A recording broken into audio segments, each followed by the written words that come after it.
கோவை வேளாண் பல்கலைக்கழகத்தில் நடந்த தென் மண்டல வேளாண் கண்காட்சியை விவசாயிகள் ஆர்வமுடன் பார்வையிட்டனர். கோவை தமிழ்நாடு வேளாண் பல்கலைக்கழகத்தில் உள்ள தொழில்நுட்ப பூங்கா வளாகத்தில் உழவர் தினவிழாவை வேளாண் துறை இணை செயலாளர் ராஜேந்திரன் துவக்கி வைத்தார். இந்த கண்காட்சியில் தோட்டக்கலை, பொறியியல் மற்றும் மத்திய அரசின் கரும்பு இனப்பெருக்க ஆராய்ச்சி நிலையம் உட்பட பல்வேறு துறைகளின் புதிய கண்டுபிடிப்புகள் காட்சிப்படுத்தப்பட்டன. குறைந்த தண்ணீர் மற்றும் வறட்சி காலங்களில் வளரக்கூடிய நெல் வகைகள், தாய்லாந்து கொய்யா பழம், பப்பாளி, வண்ணமயமான மலர்கள் மற்றும் நவீன வேளாண் இயந்திரங்கள் கண்காட்சியில் இடம்பெற்றிருந்தன. இந்த கண்காட்சியை விவசாயிகள், வேளாண் துறை மாணவர்கள் பார்வையிட்டு சந்தேகங்களுக்கு விளக்கம் பெற்றனர். உழவர்கள் தின விழாவில் நிறைய புது விஷயங்கள் ஆஸ் அ ஸ்டூடெண்டா மாணவர்களாக நாங்களும் நிறைய தெரிஞ்சுக்கிறோம். விவசாயிகள் இங்கே பார்க்குறவங்களுக்கும் மிக பயனுள்ளதாக இருக்கும். ஏன்னா நிறைய புது நெல் ரகங்கள் அப்புறம் கோகனட் ஹைபிரிட் எல்லாம் ரிலீஸ் பண்ணியிருக்காங்க. அதை பற்றின விஷயங்கள் எல்லாமே இங்கே நல்லா தெளிவாக சொல்லியிருக்காங்க.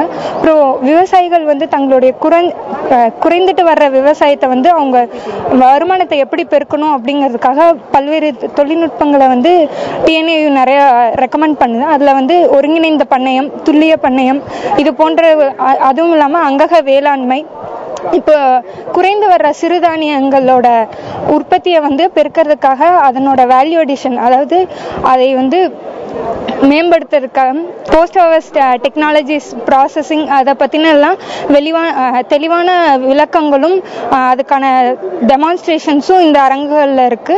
விவசாயிகளுக்கு இந்த விழா மிக பயனுள்ளதாக இருக்கும். கோவை மாவட்டத்தில் மிக சிறப்பாக நடைபெற்று இருக்குங்க. இதில் ஒவ்வொரு பயனாளிக்கும் நாங்கள் சுமார் 2650 ரூபா மதிப்புள்ள இந்த வீட்டு காய்கறி தோட்டம் அமைப்பதற்கான விதைகளும் உபகரணங்களும் உரங்களும் 50% மானிய விலையில் 1325 ரூபாய்க்கு இது வரைக்கும் கொடுத்துருக்குறோம். கோவை மாவட்டத்தில் கிட்டத்தட்ட 3200 தலைகள் இது கொடுத்துருக்குறோங்க.